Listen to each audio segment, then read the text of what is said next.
За сайн байцгаана уу эрхэм үндэт үзэгчид болон сонсогчдоо. Тэгэхээр манай улс буюу Монгол улсын хувьд бизнесмэнүүд хэрвээ улс төрд орвол улам бүр хөдөлж баяждаг бол харин Америкийн нэгдсэн улсад эсэргээрээ бизнесмэнүүд улс төрд орвол улам бүр хөрөнгө нь багасж ядуурдаг болохын хамгийн тод жишээ нь Илон Маск болоод байна. За Илон Маскийн хамгийн гол компаниудын нэг буюу хамгийн өндөр ашиг орлого олдог компаниудын нэг болох Tesla компани.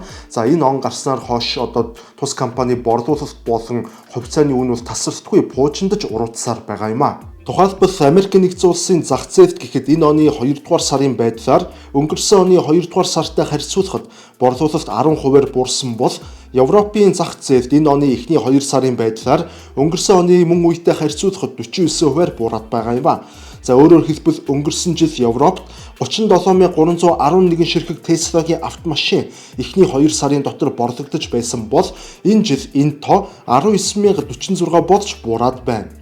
Харин шинжээчдийн үзэж буйгаар Tesla-гийн борлуулалт ингэж их муудсныг цахилгаан автомашины салбарт өрсөлдөө нэмэгдсэн явдал, загвар дизайны шинжилгээний дутмаг байдал болон Илон Маск өөрөө улс төрийн үйл ажиллагаанд идэвхтэй оролцож, мөн гадаад улсын улс төрд нөлөөлөх оролдлого хийсэн буюу Германы AfD намыг дэмжсэн зэрэг явдлууд нь хэрэглэгчдийн дунд сөрөг хандлага үүсгэхэд ихээхэн нөлөөлсөн гэж үзэж байгаа юм а. Гэхдээ Илон Маск тэнэг хүн огтоосоо биш. Илон Маскийн хувьд Tesla-гийн энэ бүх уналтыг урьдчилан тооцоолоогүй байх ямар ч учиргүй. Тэгвэл яагаад Илон Маск өөрийнх нь бизнесийн хамгийн их орлогыг оруулдаг Tesla компанийг золиослон байж ингэж ихээр улс төрлөө тэмүүлээд байна вэ? Энэ бүхний эцэст Илон Маск яг юу хожих болоод, яг ямар ашиг сонирхол түүнийг хөндөж байгаа болоод ингэж их зүтгээд байгаагийн учрыг өнөөдөр тайлах болно. Тэгэхээр өнөөдрийн дугаараар энэ бүхний цаана орших Илон Маскийн 5 далд ашиг сонирхлын талаар дэлгэрэнгүй ярилцах болно. Тэгэхээр гол сэдвтэ орохоос өмнө та бүхэнд хамтран ажиллагч байгууллага болох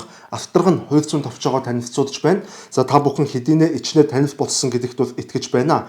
Тэгэхээр танд болон таны аж ахуй нэгжид ямар нэгэн байдлаар хууль эрх зүйн зөвлөмж эсвэл туслалцаа хэрэг болвол Авторгын хувь зүйн товчоонд хандаарай. Мөн өнөөдрийн дугаартаа маань хамтран ажиллагч байгуулахаар TG&M Systems IT Store бол хамтран ажиллаж байгаа юм. Таныг сахим ертөнцөөр аялахад тань туслах хамгийн өндөр хүчин чадалтай, хамгийн баталгаатай компьютеруудыг хамгийн найдвартайгаар TG&M Systems IT Store санал болгож байна. Та өөрийн хэрэгцээ шаардлагад цохируулан хүссэн үзүүлэлттэй компьютераа худалдаа авах боломжтой. Мөн та энэхүү дэлгүүрээс Pocket Zero, Son болон StorePay зэрэг аппликейшнуудаар дамжуулан төлбөрөө хувааж төлөх нөхцөлтэйгээр мөн зээлээр худалдаа авах бүрэн боломжтой юм а. Ингээд хамтран ажиллагч байгууллага TG&M Systems IT Store. Өмнөд Африкийн бүгд найрамдах улсад төрж өссөн дэлхийн хамгийн алдартай бөгөөд хамгийн баян бизнесмен Илон Маскийн талаар мэдэхгүй хүн өнөөдөр байхгүй. Гэвч Илон Маск өнгөрсөн онд болсон Америкийн нэгдсэн улсын ерөнхийлөгчийн сонгуулиар нэр дэвшигч Дональд Трампыг дэмжиж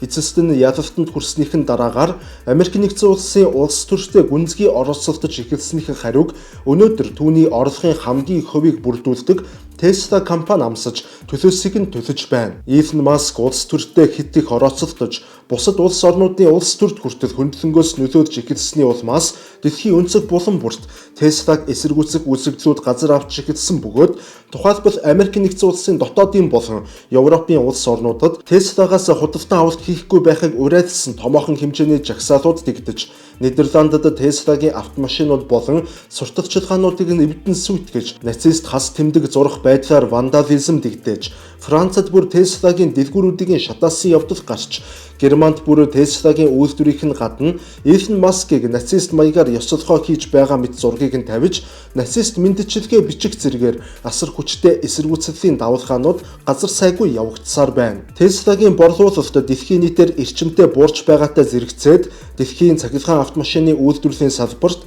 бүгд найрамдах хятад ард улсын BYD компанид асар том боломж гарч дэлхийн тэргүүлэх цахилгаан автомашин үйлдвэрлэгч болон хувираад байна. BYD компанийн хувьд 5 минутын дотор цэнэглээд 300-аас 400 гаруй километр явах чадвартай супер цэнэг хураагуур гаргаснаар тус компанийн хувьцаа түүхэн дээд хэмжээндээ хүртэл өсөж, мөн 2 дугаар сарын борлуулалт нь гэхэд өмнөх оны мөн үеийнхээс 161% өссөн гайхамшигтай үзүүлэлт үзүүлээд байгаа юм а. Иймээс Tesla байр суурь алдаж Дэлхийн цахилгаан автомашины зах зээлд Хятадын BYD ноёлох нь гарцаагүй бодож байх шиг байна. Энэ бүх уналтанд Илон Маск өөрөө аль бие усны хариу мэдэгдэл хийгээгүй бөгөөд Америкийн нэгдсэн улсын ерөнхийлөгч Дональд Трамп харин Tesla-гийн борлуулалтыг дэмжих зорилгоор 2025 оны 3 дугаар сарын 11-ний өдөр цагаан ордны өмнөх талбайд Илон Масктай хамт зогсож байгаад Tesla-гийн Model S загварыг худалдан авч Tesla-гийн борлуулалтыг дэмжих уриалга хийсэн юм.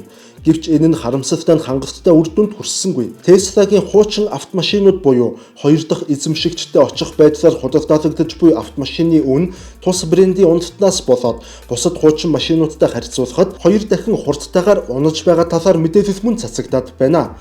Түүнчлэн тун удахгүй Канадын Ванкувер хотноо болох дэлхийн автомашины томоохон үзэсгэлэнд мөн Tesla компани оролцох боломжгүй болов. Учир нь Tesla-г эсэргүүцэх үзэгдэл нийгэмд ихсэж, Tesla-гийн эсрэг хорлон сүтгэх ажиллагаа гарч магадгүй нөхцөл байдал бий болсон тул үзэсгэлэнг зохион байгуулагчдын зүгээс аюулгүй байдлын үүднээс Tesla-г энэ жил оролцуулахгүй байхаар шийдвэрлэсэн байна. Энэ мэтээр Tesla-гийн хувьд 2025 он нэлээд ширүүхэн барцадтай эхлэж байгаа бололтой. 3 дугаар сарын 10-ны байдлаар гэхэд Tesla-гийн хувьцааны үн 15%-аар огцон унаж, сүүлийн 5 жилийн хамгийн том уналтыг үзүүлсэн бөгөөд энэ уналт үргэлжид 3 дугаар сарын 21 гэхэд 50%-аар буурсан үзүүлэлттэй байна. Илон Маск Tesla компани нийт ажилчдаа хандаж энэ хүнд хэцүү үе бол төр зургийнх. Иймээс та бүхэн өөрсдийн хувьцааг битгий худалдаарай хэмээн нийт ажилчдаа уриалж байгаа юм. Тэгэхээр мэдээч хэрэг Tesla хүнд байдалд байна уу гэвэл хүнд байдалд байна. Тэгвэл яагаад Илон Маск энэ бүх эрсдэл, энэ бүх уналтыг мэдсээр байж улс төрлөө ингэж их тэмүүлж байна? Үүний цаад учир шалтгаан буюу Илон Маск яг ямар ашиг сонирхол олж харсан болоод Tesla-гаар туг дахих болов. Тэгэхээр нэвтрүүлгээ үргэлжлүүлэн ярихаас өмнө та бүхэнд хамтран ажиллагч байгууллага болох Shopee Hub CGM-ийг танилцуулж байна. Та бүхэн хүссэн бүхнээ Shopee Hub CGM сайтаар дамжуулан бүгд найрамдах Хятад ард улсын үйлдвэрүүдээс нь шууд захиалга хийх боломжтой болоод байна. Та Хятадын 80 сая гаруй үйлдвэрийн бараанаас бөөнд нь хамгийн хямдар, мөн хамгийн найдвартайгаар бүр Store Pay-ийн хувааж төлөх нөхцлөөр захиалж гэрийнхээ үүдэнд хүргүүлэн авах боломжтой юм а. Хамтран ажиллагч байгууллага Shopee Hub CGM сайт. Үнэн дээр бол Илон Маскийн олж харсан олон нүүдлийн цаадах ашигын дэргэд өнөөдрийн Tesla-гийн амсаж буй хохирол бол багахан хэмжээний золиос байж мэдэх юм. Илон Маск улс төрд шууд болон шууд бусаар оролцож, өөрийн байр суурийг Америкийн нэгдсэн улсын төрийн бодлогод хүчтэй нөлөөлүүлж байгаа нь тэр хүний энгийн нэг эгоны асуудал огтосоо биш. Харин үүний ард маш нарийн тооцоолсон стратегийн олон ашиг сонирхол агуулгадж байгаа үйлдэл гэж харагдаж байна. Тэгэхээр одоо Илон Маскыг улс төр тэмүүлж буй 5 гол шалтгааныг задлан ярьж үзье. Эхний шалтгаан бол мэдээч хэрэг Tesla, SpaceX, Starlink, Neuralink зэрэг бизнесүүд нь бүгд Америкийн нэгдсэн улсын засгийн газрын татааснаас мөн хууль зүйн зохицуулалтаас түүнчлэн батлан хамгаалахын гэрээнүүдээс шууд хамааралтай байдаг. Тэгвэл түүний тус 4 компанийг илүү задлан ярив.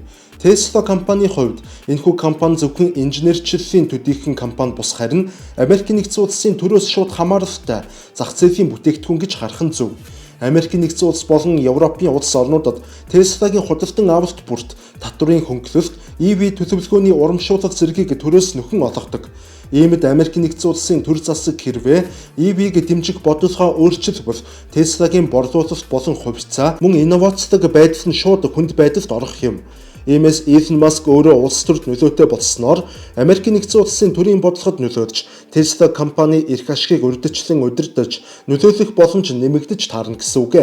За харин түүний Starlink компанийн хувьд гэвэл энэ нь одоо энэ цаг мөчид ердийн нэг интернет бус харин цэрэг айрмын стратегийн хамгийн чухал хэрэгсэл болон хувираад байна. Үүнийг Украины дайн нотолсон бөгөөд Украины айрам Starlink ашиглаж дайны фронтод тагнуулын мэдээлэл авч мөн дронуудаа удирдан цохилт өгч байна. Энэ бүхний ард мэдээч хэрэг Илон Маскийн Starlink ганцаараа шахуу зогсож байгаа юм. Энэхүү Украины дайнд Starlink амжилттай туршигдсан дараагаар тус компани нь Америкийн нэгдсэн улсын батлан хамгаалах яамтай шууд гэрээ байгуулж эхэлсэн. Иймээс Илон Маск улс төрд нөлөөтэй болсноор Америкийн нэгдсэн улсын батлан хамгаалах салбарт Starlink компаниг илүү өргөн цар хүрээнд гэрээ байгуулах, улмаар баруун Европын болон Азийн холбоотон орнуудын батлан хамгаалах салбаруудад Starlink-ийг нэвтрүүлэх зэрэгээр асар их ашиг олох боломжтой гэж хэлж болно. Нэг ёсондоо бол органик хэрэглэгчид буюу та бидэн шиг энгийн худалдан авагчид бус. Харин улс орнуудын засгийн газруудаас гол ашигаа хийж дэлхийд даяар буй улс үндэстнүүдийн ард иргэдийн татвар төлөгчдийн мөнгөөр санхүүжилт хийдэг болвол энэ нь Илон Маск төсөөлж баршгүй их эд баялагийг авчирч таарна. Харин түүний байгуулсан SpaceX компанийн хувьд гэвэл тус компани нь Америк нэгдсэн улсын төрөөс хамгийн их дэмжлэг авдаг хувийн сансар судлалын компани юм. Зөвхөн 2021-с 2024 оны байдлаар гэхэд тус компани нь NASA болон Пентагоноос нийт 15 тэрбум Америк долларын санхүүжилтийн гэрээ байгуулсан. Гэхдээ энэ удаа Трамп ерөнхийлөгч болсон учраас NASA-гийн сансар судлалын салбар дахь оролцоо улам хумигдаж, NASA-гийн төсвийн тодорхой хэсгийг SpaceX руу шилжүүлж, сансар судлалыг явандаа бүхэлд нь либералчлах алхам хийж магадгүй харагдаж байна. Мөн хамгийн чухал зүйл гэвэл Илон Маск Трамп нөлөөцснөөр Америк нэгдсэн улсын ангараг гариг дээр амьд хүн аваачих үндэсний хэмжээний хөтөлбөр зарлагдах маш өндөр магадлалтай болоод байна. Илон Маскын мөрөөдөл нь өөрөө ангараг гаригийг колончлох явдал юм. Иймд Америк нэгдсэн улсын ерөнхийлөгчийн зүгээс зарлах ангарагыг эргэшээх хөтөлбөрийн гол хэрэгжүүлэгч нь хэрэв SpaceX компани болж чадвал Илон Маск өөрөөсөө сохор зоосч гаргалгүйгээр ангарагыг колончлох өөрийн мөрөөдлөө биелүүлэх боломжтой гэсэн үг. Нэг ёсондоо бол Америк нэгдсэн улсын татвар төлөгчдийн мөнгөөр тэрээр мөрөөдөлтөө хүрнэ гэж ойлгож болно. Тэгвэл түүний байгуулсан хиймэл оюун ухааны Neuralink компани эрх ашиг мөн давхар хөндөгдөж байна. Сүүлийн жилүүдэд хиймэл оюун ухааны салбар дэндүү хурдцтай хөгжиж байгаа учраас тун ойрын ирээдүйд хиймэл оюун ухаан мөн хүний тархийг чипжүүлэх, хүнийг хагас киборг болгох гэх мэт асуудлууд нь асар том ёс зүй болон хууль эрх зүйн зохицуулалт шаарддаг юм. Энэ бол гарцаагүй үнэ. Иймээс Илон Маск улс төрд ойр байснаар өөрийн хиймэл оюун ухааны салбарын компанийг цаашид хэд их хяналт болон дарамтнаас сэргийлэх зохицуулалт хийх боломж бас түүнд бүрдэх магадлал өндөртэй юм а. Нэг ёсондоо бол Илон Маск улс төрд орсноор өөрийн бизнесийн ашигыг нэмэгдүүлж шууд худалдан авагчид буюу хэрэглэгчид гэхээсээ илүүтэйгээр өөрийн бизнесийг төрд шахаж асар их мөнгө олох, мөн өөрийн бизнесийн орон зайг хамгаалах, өөрийн бодлогоо чиглүүлэн нөлөөлөх, ирээдүйг төлөвлөх боломжууд нэмэгдэх зэрэг олон давуу талууд бүртгэхээр харагдаж байна. Тэгэхээр яг үнэндээ бол өнөөдрийн Tesla-гийн хувьцааны уналт нь Илон Маскийн амбицлог алсын харааны дэргэд өчүүхэн золиос төдийхөн болж харагдаж байх шиг байна. За манайхаа төр уучлаарай ингээд нэвтрүүлгийнхээ яг гоё энэ оргил хэсэгтэр дундуур нь зүсэж орж ирэхээс өөр аргагүй боллоо. За үнэхээр бас сэтгэл догдлоод болдоггүй. За манай сувгийн зүгээс эрхлэн гаргаж байгаа ном маргааш одоо эсвэл нөгөөдөр гэхэд бол бэлэн бодож аль биесээр одоо миний гар дээр бол ирэх бол болцоход байна. Тэгэхээр номоо хүлээж авсны дараагаар ерөнхийдөө ном урьдчилан захиалсан хүмүүсийн нэрсийн дагуу хаягийн дагуу бол хүргэлтээ бүсчилж байгаад ерөнхийдөө нэг ойрын 4-5 хоногоос буюу 4-р сарын 7-ны өмнөөс эхлээд өмнөөс бол хүргэж өгөх боломж бол ерөнхийдөө бүрдчихлээ. Тэгэхээр дараагийн дугаар дээр би номоо яг ингэж битээр нь барьж агаад гоё ярина. За бас яг ингэж хэлэх зохимжгүй байгаа ч гэсэн яг үнэндээ бол тэр маш гоё ном болсон байгаа болохоор яг үндэ сэтгэл догтлоод үнэхээр жаргалтай хүлээж байна. Бас ном маань бол гадуур зарагдахгүй ингээд ерөнхийдөө сувгаараа зарагдаад туудахгүй бол дуусах юм. За мөн манай номыг урьдчилан захиалга өгч худалдаа авсан одоо бүх хүмүүстээ бол маш их баярлаж байгаагаа илэрхийлье. За мөн одоо номыг авахыг одоо хүсэж байгаа, бодож байгаа хүмүүсээс доор сэтгэгдэл хэсэгт байгаа одоо хэсгээс одоо дэлгэрэнгүй мэдээллийг авах боломжтой юм шүү. За ингээд үргэлжлүүлье. Тэгвэл Илон Маскийн улс төрд нөлөөгөө нэмэгдүүлэхээр зүтгэж буй амбицийн дараагийн шалтгаан гэвэл глобал түвшний геополитикийн тоглогч болох зорилт гэж харж болно.